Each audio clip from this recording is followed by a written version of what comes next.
최근 살아있다는 것이 죄송하다라는 표현을 자주 듣게 됩니다. 한국 사회에서 어른이라는 것이 부끄럽다라는 종종 들려옵니다. 저는 그냥 허탈하다는 느낌을 가지고 일주일을 살았습니다. 아마도 우리 모두의 감정 상태를 가장 잘 표현하는 한자 단어가 망연자실 아닐까 싶습니다. TV를 틀어도 신문을 봐도 늘 그 이야기입니다. 마치 약 바르고 붕대로 감싼 생채기가 언제나 나을까 싶어서 자꾸만 들추어 볼 때마다 아프고 속상해하는 것처럼 우리는 세월호 참사를 살펴보고 다시 살펴보는 일들을 반복하며 아파하고 있었습니다. 우리 한국 사회가 뭔가 잘못되어도 참 크게 잘못되었습니다. 저는 오늘 세월호의 아픔을 거울 삼아 우리의 신앙을 되돌이켜보고 앞으로 우리가 이 세상과 하나님 앞에서 어떤 신앙의 걸음을 걸어야 할지, 우리의 믿음을 어떻게 살아야 할지에 대해서 오늘 우리가 같이 읽은 본문 말씀을 중심으로 생각해 보려고 합니다. 예수께서는 고난당하시고 십자가에 달려 죽으시고 그리고 무덤에 들어가신 이후 3일 만에 부활하셨습니다. 굉장히 많은 종교 집단들이 자기들의 교주에 대해서 과장을 합니다. 예를 들어 북한의 김일성은 모래알로 쌀을 만들고 버드나무 잎으로 압록강을 건넜다고 뻥을 칩니다. 하지만 예수님의 부활은 어떤 종교 집단에서 흔히 할 수 있는 뻔뻔스러운 거짓말일 수 없는 것이, 우리는 예수께서 체포되고 잡히셨을 당시 제자들의 상황을 너무 잘 알고 있습니다. 그들은 예수님을 버리고 도망갔습니다. 세월호의 선원들처럼 말이죠. 더 이상 예수님은 그들을 지켜주는 든든한 배가 될 수 없다는 것을 깨닫는 순간 그들은 예수를 버리고 전부 도망쳐 버렸습니다. 정확하게 말하자면 우리는 보통 제자들이 예수께서 군인들에게 체포되는 순간 예수님을 버리고 도망갔다라고 생각을 하지만, 사실 그들은 예수께서 겟세마네 동산에서 기도하시던 그때부터 이미 예수님을 버렸습니다. 예수께서 제자들에게 내가 고민 가운데 죽게 되었다면서 함께 기도해달라고 부탁을 했지만 제자들은 그런 것에 아랑곳하지도 않고, 특별히 제자들 가운데서도 뽑힌 이 세 명이 예수 그리스도를 내버려두고 그저 잠만 쿨쿨 잤습니다. 그들은 예수님의 주변에 있었지만 예수님과 함께 있지는 않았습니다. 예수님의 고민과 아픔이 그들의 고민과 그들의 아픔이 아니었습니다. 그들은 이미 예수님을 버렸습니다. 예수님의 고민과 예수님의 아픔이 나에게 아무런 영향도 끼치지 않을 때, 예수님의 명령과 예수님의 소원이 우리의 삶과 아무 관련이 없을 때에 예수의 근처에 있기는 하지만, 교회에 다니기는 하지만 우리도 역시 제자들처럼 예수님을 버린 사람들입니다. 결국 예수께서 로마의 군병들에게 체포되시고 재판을 받으시고 고문과 매질을 당하신 후에 십자가에 달리는 이 모든 과정 속에서 제자들은 보이지 않습니다. 베드로가 그나마 명함을 내밀만 하지만 비열한 모습만 드러내고 예수님을 3번씩 저주하며 부인하고 결국 두려움 속에서 슬피 울며 사라지는 결말을 맞이하게 됩니다. 그렇게 예수님을 버리고 어두움 속에 두려움 속에 숨어버렸던 제자들이 도대체 무슨 계기가 있어서 다시 교회를 세우고 다시 모이고 자기의 목숨을 버려가면서까지 예수님의 복음을 다시 전하게 되었을까요? 부활 말고는 설명할 길이 없습니다. 그 부활의 사건 말고는 도망갔던 제자들이 다시 교회를 시작해서 2000년이 지난 오늘까지 그 예수 그리스도를 믿는 믿음이 지속되어서 내려올 이유가 없습니다. 처음에 그 부활의 소식이 제자들에게 전해지는 과정도 성경을 읽다 보면 참 깝깝합니다. 제자들은 예수 그리스도의 부활을 쉽게 수긍할 수 없었습니다. 처음에는 막달라 마리아가 예수님을 본 다음에 제자들에게 다시 살아나신 예수님을 배웠다라고 말을 전해요. 하지만 제자들은 여전히 유대인들이 무서워 방을 걸어 잠그고 있었다고 했습니다. 당연하죠. 예수 그리스도의 비참한 죽음이 단지 예수에게서만 끝나는 것이 아니라 자기들에게까지 번져온다고 생각하면 소름 끼치게 무서울 일입니다. 충분히 이해할 수 있는 행동이에요. 그런데요, 가만히 말씀을 묵상해 보다 보니까 지금 이 시점에서 제자들이 가장 두려워했던 분은 어쩌면은 유대인들 정도가 아니라 유대인들 가운데서도 예수님일지 모르겠다라는 생각이 들었습니다. 제자들은요, 예수님을 배반하고 배신하고 도망가 버렸죠. 예수께서 가장 외로우셨을 때, 예수께서 가장 제자들을 필요로 하셨을 때에 제자들은 그분을 버려두고 사라졌습니다. 게다가 베드로는 예수님을 3번씩이나 부인했습니다. 십자가 밑에서 예수님의 어머니 마리아를 모시게 된 요한이라면 모를까, 나머지 제자들은 전혀 예수님을 만나고 싶지 않았을 것입니다. 예수님을 만난다는 것이 두려웠을 것입니다. 그 예수님을 만난다는 것은 자기들의 실패, 자기들의 추했던 그 모습들을 직시해야 된다는 것을 의미하는 것인데 감히 그러기 두려웠을 겁니다. 벼룩이도 낯짝이 있지, 예수님을 도대체 무슨 낯으로 배워요? 그래서 그랬는지 막달라 마리아로부터 예수께서 다시 살아나셨다라는 소식을 들은 이후에 그들은 문을 걸어 잠그기 시작했습니다. 그런데 예수께서 어느 날 그들 한가운데 나타나셨습니다. 사랑하는 성도 여러분, 문을 잠근다고 예수님을 막을 수는 없는 겁니다. 아마 제자들의 심장이 멎는 것 같았겠죠. 하지만 다행히도 예수께서는 장화 홍련전에 나오는 귀신들처럼 니들이 어떻게 나를 버릴 수 있니? 그러시면서 머리를 풀어 헤치고 입에 칼을 물고 피를 뚝뚝 흘리면서 나타나신 것이 아니라 예수께서 그들에게 나타나셔서 가장 처음 하신 말씀이 너희에게 평강이 있을지어다. 용서와 화합의 메시지를 선포하십니다. 그제서야 제자들은 기뻐하였다라고 성경에 기록되어져 있습니다. 그리고 예수께서는 제자들에게 그 용서하시는 예수님의 모습을 보여주시면서 또한 제자들을 세상에 보내시며 23절, 우리가 같이 읽지는 않았지만 23절에 말씀을 하십니다. 너희가 누구의 죄든지 사하면 사하여질 것이요 누구의 죄든지 그대로 두면 그대로 있으리라 하시니라. 예수께서는 먼저 자기를 배반하고 다 도망쳐버리고 숨어버렸던 제자들을 만나셔서 그들에게 용서의 제스처를 취하셨습니다. 평안할지어다.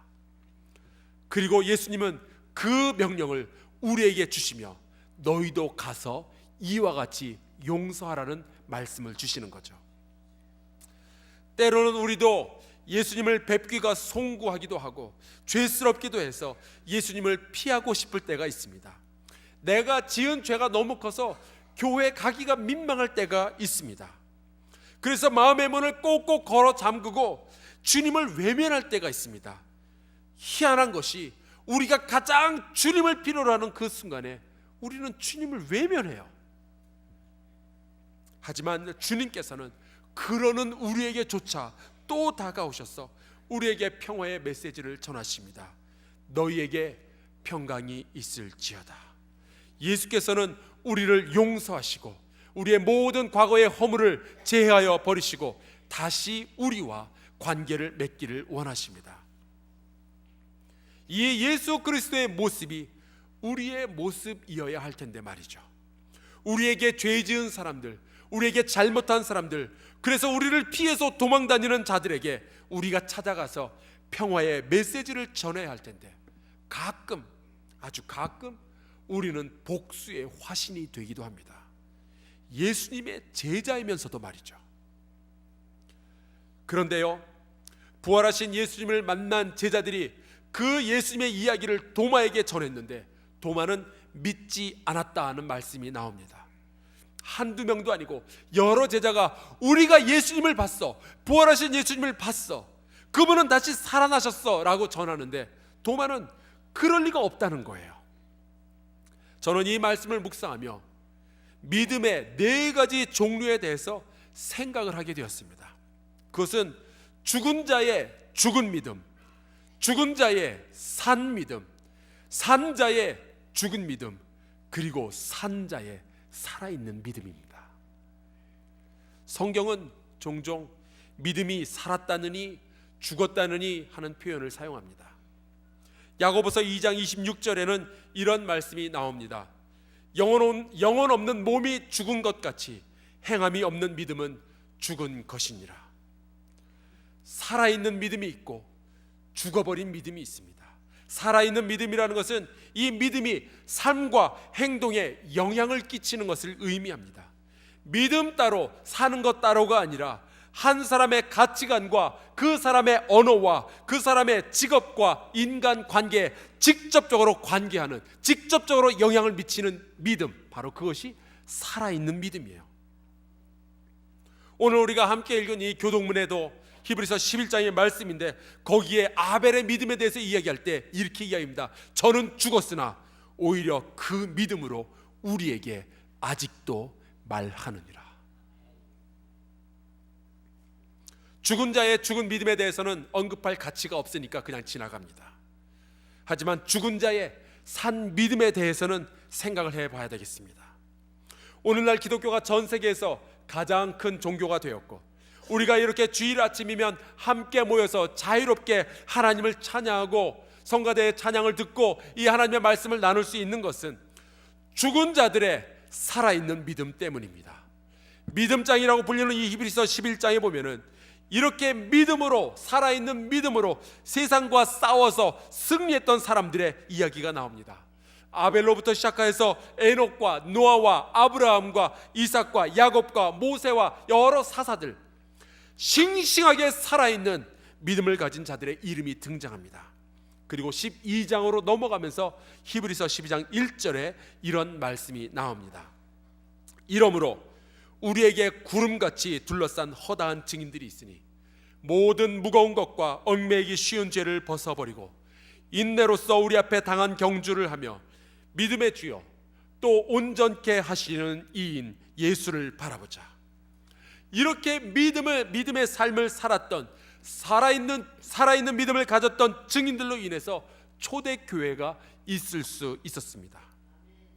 그런데요, 히브리서 11장에 나오는 이 모든 믿음의 증인들의 공통점이 있는데 그것은 다 이 세상 사람들이 이미 아니라는 거죠. 에녹은 그저 하나님께 불려서 올라갔겠지만 나머지는 모두 이 세상에서 죽은 사람들입니다.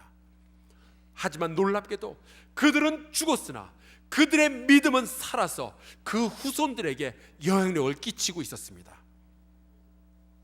오늘날 우리가 이 대한민국에서 이렇게 자유롭게 예배할 수 있는 것은 불과 100년 전만 해도 상상도 할 수 없는 일이었습니다.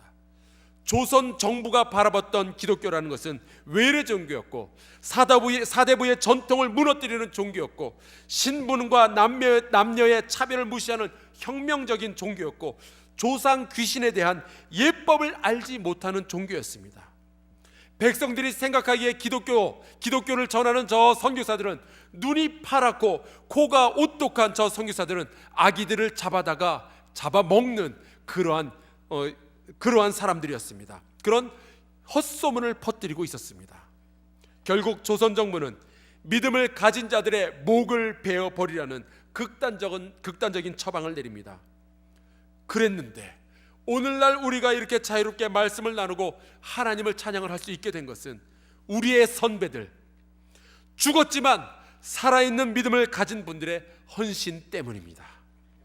우리의 땅에서 순교하였던 토마스 선교사, 그는 대동강변에서 평양 시민에 의해 죽음을 당했지만 그의 믿음은 아직도 살아서 우리에게 생생한 하나님의 말씀을 전해주고 있습니다.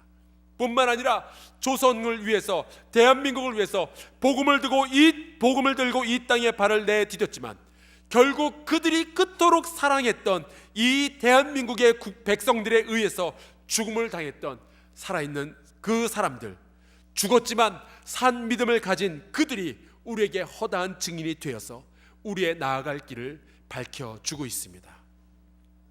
이번 세월호 참사로 인해 목숨을 잃은 학생들 가운데 단원고 2학년 양온유라는 여학생이 있습니다.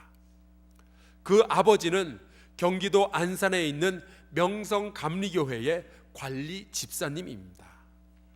인터넷에서 이 양온유 학생의 사진이 있어서 봤는데 참 이쁘게 생긴 아이입니다. 하지만 제 마음을 뭉클하게 움직였던 것은 이 양온유 학생이 가졌던 살아있는 믿음의 이야기였어요. 이 아이는 독학으로 피아노를 배워서 교회 새벽 기도회 때 반주를 맡아서 봉사를 하고 있던 아이였습니다. 집안 형편이 그렇게 넉넉지 않아서 지난해부터는 집 근처의 편의점에서 일을 했는데 매사에 적극적이고 공부도 잘해서 친구들에게 사랑을 많이 받았던 아이입니다. 그리고 온유는 2학년에 자기네 반장이었습니다. 신혼여행길에 배가 가라앉고 있었고 온유는 배가 가라앉는 순간 친구들과 함께 갑판 위에 있었습니다. 그리고 구조를 기다리고 있었어요. 그런데 자기 아래쪽에서 친구들의 비명소리가 들리기 시작하는 겁니다. 그래서 이 아이는 갑판에 있다가 다시 배 안으로 들어갔어요. 반장으로서, 믿는 사람으로서 친구들의 비명소리를 무시할 수 없었습니다. 그리고 4일 후 이 아이는 싸늘한 시신으로 발견됩니다. 그 아빠 집사님이 자기 딸의 죽음을 놓고 기자들에게 이렇게 말했습니다. 걔는 그럴 줄 알았어. 친구들이 배 안에 있는데 그냥 나올 애가 아니었어. 지난주 주일 예배 때 명성교회 모든 성도들은 눈물을 흘리고야 말았습니다. 주보에 11조 헌금자 명단에 양온유 학생의 이름이 적혀 있었어요. 그 전주에 아르바이트로 벌었던 자그마한 돈 가운데 11조 헌금을 낸 게 남아 있었던 겁니다. 이 어린 온유는 죽었지만 살아있는 믿음으로 우리에게 감동을 줍니다. 문제가 되는 것은 살아있는 자들의 죽은 믿음입니다. 오늘 우리가 읽은 말씀에 나오는 도마의 믿음이 그러한 종류였습니다. 목숨은 살아있으나 그의 믿음은 죽어 있었습니다. 심지어 예수님의 오른쪽 십자가에 달렸던 강도조차도 예수님을 믿었는데, 그래서 죽었지만 살아있는 믿음의 증인이 되었는데, 예수님을 3년이나 따라다녔던 제자 도마는 예수께서 살아나셨다는 이야기를 다른 제자들에게 전해 듣고도 믿질 못했습니다. 예수로부터 부활할 것이라는 이야기를 수도 없이 들었을 것이고, 하나님의 나라를 예수께서 건설하신다는 이야기를 수도 없이 들었을 것이고, 예수께서 죽은 자들을 살리시는 광경을 몇 번씩이나 보았지만 그 모든 일들이 그에게는 아무 영향력도 끼치질 못했습니다. 그는 예수님을 따라다니긴 했지만 정작 위기의 순간에 예수님을 떠났을 뿐만 아니라 예수님의 약속이 이루어질 것이라는 사실조차 믿지 못했습니다. 예수의 죽음과 함께 그의 믿음도 죽어버렸습니다. 자기에게 닥쳐온 삶의 위기와 함께 그의 믿음 죽어버렸습니다. 그래서 그는 의심장이 도마라는 별명을 얻게 되죠. 그가 말하는 것이 이겁니다. 내가 그의 손에 못자국을 보며, 내가 내 손가락을 그 못자국에 넣으며 내 손을 그 옆구리에 넣어보지 않고는 믿지 아니하겠노라. 믿지 못하겠노라가 아니라 믿지 아니하겠노라예요. 그는 그렇게 예수님을 따라다녔지만 그의 믿음이 자기에게 아무런 영향력을 끼치지 못했습니다. 그의 삶을 바꾸질 못했어요. 그의 세상적인 생각이 믿음을 앞서 있었고, 그의 상식이 그의 행동 지침이 되었습니다. 살아있는 자들의 죽은 믿음, 그것이 우리 현대 기독교가 가지고 있는 가장 큰 문제입니다. 요즘 선장의 과오를 밝혀내는 것에서 구원파의 배후를 밝히는 것으로, 그리고 해양경찰의 부패를 캐내고 수산조합의 비리를 드러내는 것으로 정말이지 여론이 좌충우동을 하면서 모두를 공격하고 있습니다. 걸리면 죽는다. 이게 요즘 여론의 움직임입니다. 누군가 죄를 뒤집어 써야 내가 탈출할 수 있겠다라는 것이 우리 모두의 본능적인 움직임이에요. 누군가 모든 잘못의 원흉으로 지목되어야 정부의 무능함이 그리고 국민들의 무책임함이 덮어지겠죠. 하지만 이것은 본질을 비켜가고 있습니다. 여러분, 과연 우리가 몇 사람에게 죄를 뒤집어 씌워서 그들에게 벌을 주어야 다시는 이러한 비극적인 일이 일어나지 않게 될까요? 우리가 이 일에 관련된 공무원들이 사진 한 장 찍었다고 직위를 해제하고, 외국으로 출장 나갔다고 야단을 치고, 똑똑하게 구조활동 하지 못했다고 해경들을 비난을 한다면 다시는 이러한 일들이 일어나지 않게 될까요? 우리 지금 본질을 비켜나가고 있습니다. 통계를 기초로 제가 추측건데 이 일에 관련되어 비난받는 사람들 중에 적어도 20%는 기독교인일 것입니다. 자기의 가정을 가지고, 자기의 직장을 가지고, 그리고 자기가 다니는 교회가 있고 시퍼렇게 눈뜨고 살아가는 기독교인들입니다. 그런데 살아있는 기독교인들이 죽은 믿음을 가지고 있다면, 그렇게 몇몇 공무원들을 퇴출시킨다고 해서, 그렇게 단체장들을 직위 해제한다고 해서 우리 사회 전반에 깔려있는 이 암세포와도 같은 부조리와 태만을 고칠 수 있겠냐고요. TV와 신문들이 본질을 비켜가고 있습니다. 그러나 우리는 그럴 수 없어요. 죽었지만 아름다운 산신앙의 이야기를 전해주는 분들이 얼마나 많이 있는지 모릅니다. 그런데 살아있지만 죽은 신앙으로 하나님을 욕되게 하고 주의 몸된 교회를 욕되게 하는 이들도 너무 많이 있어요. 나는 아니라고 말하고 싶지만, 우리 한사람교회는 절대 아니라고 부정하고 싶지만, 이번 세월호의 참사를 바라보며 우리는 입을 다물 수밖에 없습니다. 그래요, 이건 우리가 잘못했습니다. 이건 몇몇 정신 나간 어른들의 잘못 정도가 아니에요.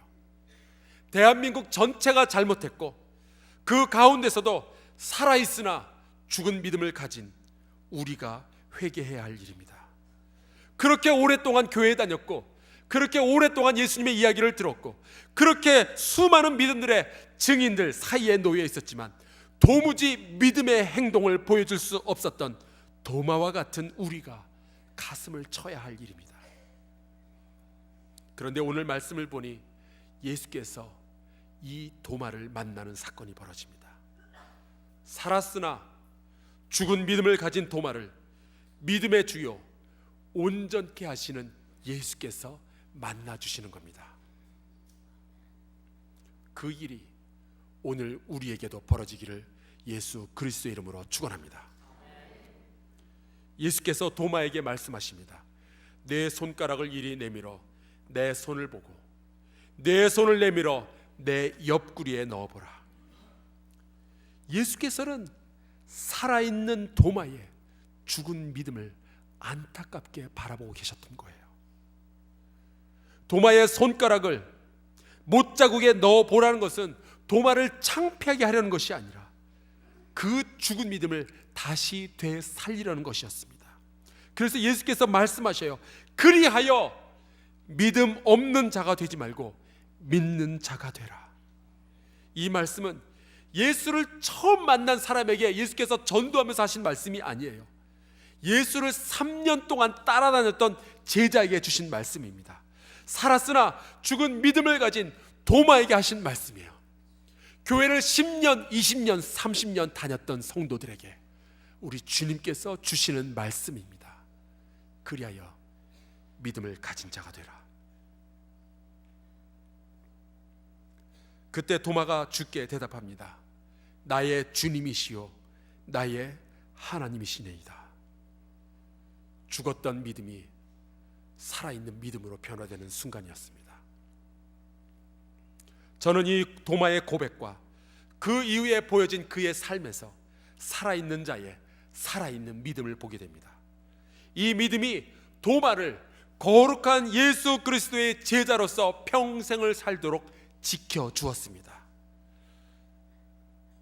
기독교 전통에 의하면 도마는 복음을 전하러 인도로 내려갔고, 거기에서 죽을 때까지 인도 사람들을 섬기다가 용감하게 순교로 인생을 맞이하게 됩니다.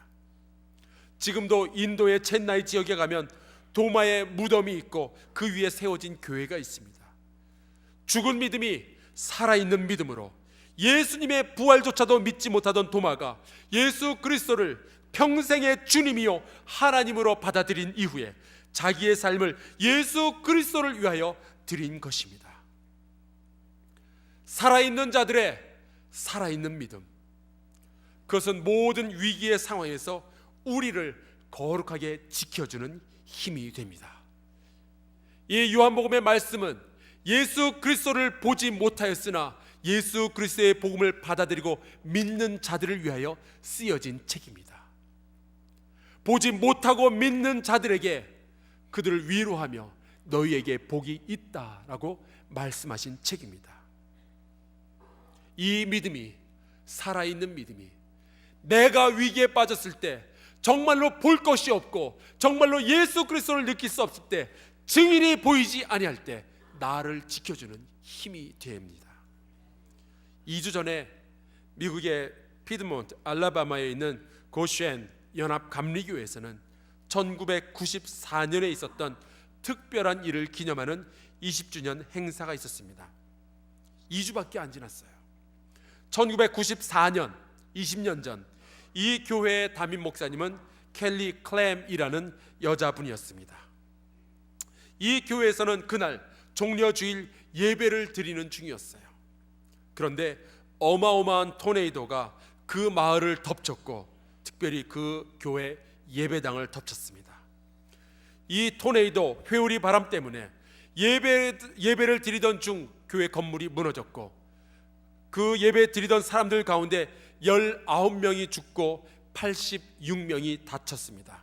그리고 그 죽은 19명 가운데는 이 담임 목사님의 4살 박이 딸이 포함되어져 있었습니다. 그러나 이 목사님은 자기가 담임 목사였기 때문에 일주일 동안 자기 교인들의 장례식을 하나하나 치루어 주었고, 그 장례식들 가운데는 자기의 4살 난 딸의 장례식도 포함되어져 있었습니다. 그리고 일주일 후 부활절이 다가오는데 성도들이 이 목사님에게 물어보았습니다. 올해 같은 때에도, 올해와 같이 가슴 아픈 때에도 이 위기의 시에 부활절 예배를 드려야 합니까? 그때 클램 목사님이 대답합니다. 예, 드려야 합니다.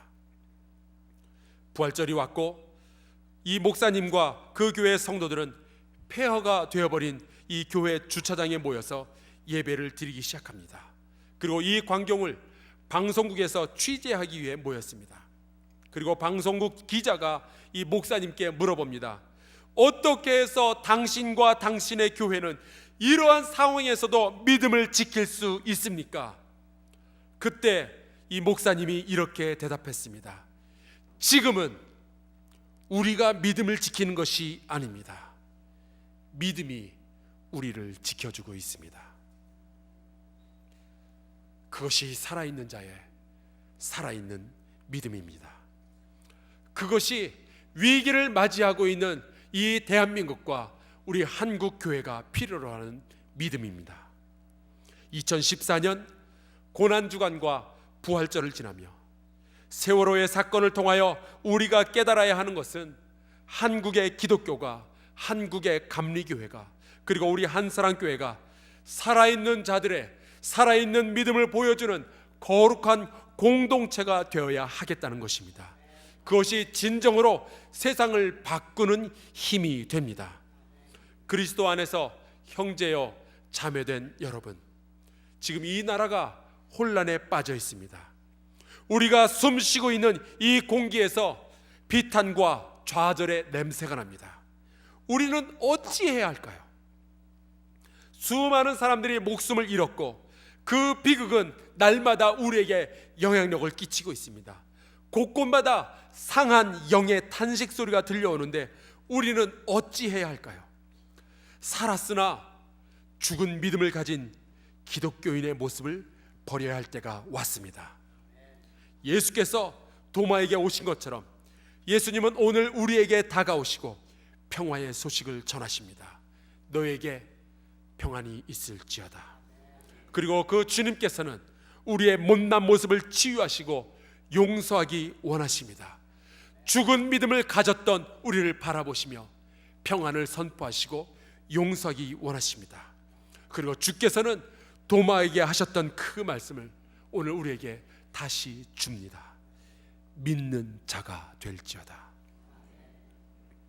우리 함께 찬송가 515장을 부르며 결단하는 시간을 가지겠습니다.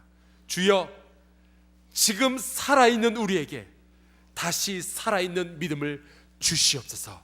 그 믿음으로 우리 자신과 우리의 가정과 우리의 교회와 대한민국을 지키게 하여 주시옵소서. 함께 찬양하겠습니다.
백성